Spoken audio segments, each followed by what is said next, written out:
What's up, everybody? This is Imani Oakley, and this is my foreign policy Gauntlet.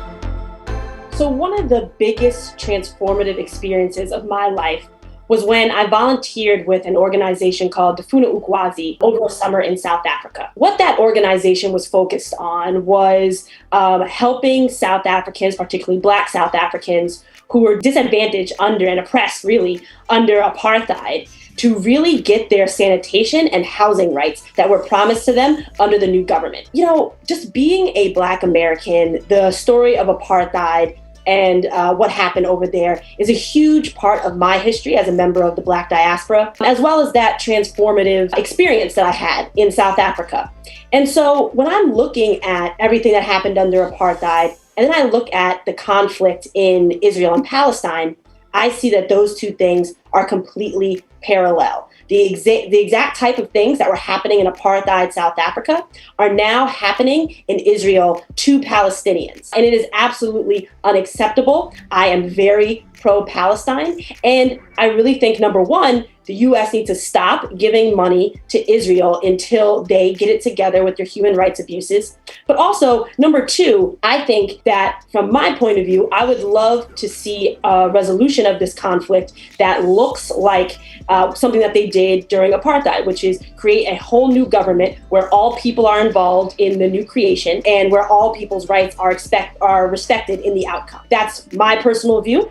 As Congresswoman, I would also bring in Palestinian voices to make sure they get what they want during this, because they are truly being oppressed and there's a genocide being committed there under an apartheid regime. And we can no longer accept it as the United States. Right now, we are spending nearly $1 trillion on our military budget. That is really, it's just too much. That money needs to be going to other places like Medicare for all, like free college, fighting climate change. That money, if somebody reaches out, say a member of Congress reaches out and wants to know, hey, what's this money being spent on? Where is this going?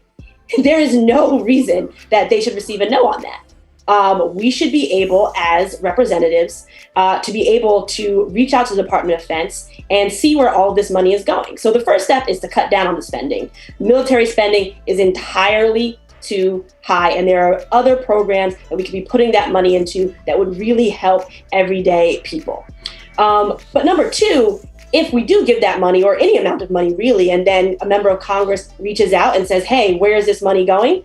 It should be no problem for us to get those documents and for us to be able to see where this money is going, because transparency in government is extremely, extremely important.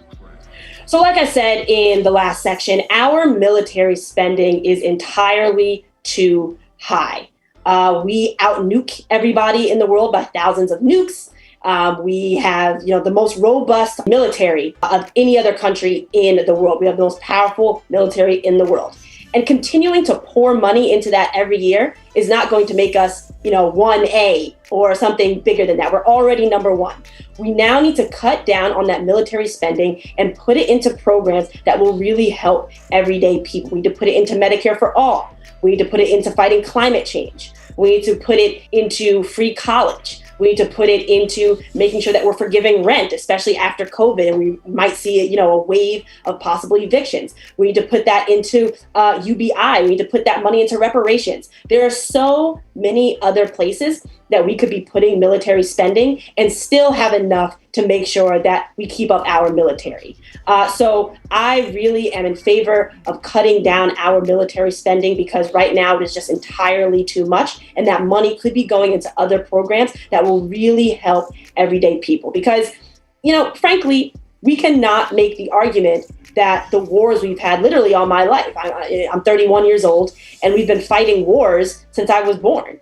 And I don't think there's anybody who can make a real argument, especially with what we're seeing happening right now in Afghanistan, that those wars were beneficial to anyone, not on this soil or abroad. And so that military spending needs to be cut. We need to put it into other programs that can really help people survive. So again, the United States has more nukes than any other country in the world by thousands of units.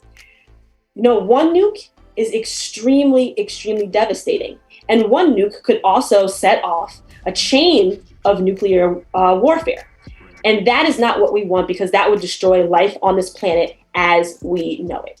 It is time for us to make sure that we're signing on as the United States to really denuclearize our military, because honestly, weapons of that caliber are just too dangerous for us to continue buying and continue having. Because, at this point, it's just spending money for a possible threat. Because if we were ever to use them, it could really set off a chain of events that would be catastrophic for life as we know it. And so I am pro denuclearization. It is time that we start getting away from constant warfare and start moving towards diplomatic means, start moving towards humanitarian means, start moving more towards a welfare state. And that is what's going to make true change. Government transparency is very, very important because everyday people, voters, people who live in this country and have a stake in it, have a right to know what their government is spending their tax dollars on. And so a war tax would be something that I would certainly be open to exploring, because, people understand that we spend, just trillions of dollars on military spending. But if they were to see how that was broken down, that may get them to even be like, hey, we need to spend less. Although I think, right now there are many, many people who are on board with us spending less for the military and putting them into other programs, especially after the devastation of COVID. But I think a military tax would definitely be something I would be open to exploring, because the more transparency in government, the better it is for everyday people. As we've all seen over the past week, we were in Afghanistan for 20 years. We spent over $1 trillion there, and it amounted to absolutely nothing. And now we are in this mad dash to save as many Afghan lives as we can. War, perpetual war in this country has benefited no one. It has not benefited this country. We have spent money, again, that could have been going to the American people and actually helping people here. We have lost lives. We have lost military soldiers. Soldiers have come back with really serious mental health concerns and physical health concerns. And then overseas, the numbers are even worse, as far as death is concerned, as far as destabilization is concerned, as far as destruction is concerned. And it touches men, women, and children. No one can argue that our perpetual state of war and conflict has been beneficial for anyone. And it's time for us to stop the forever wars. It's time for us to look at diplomatic means to make change. It's time for us to put the power of declaring war and conflict back solely into the hands of Congress. We really need to start taking real steps to make sure that we are cutting down on our military activity, because it's not helping anyone.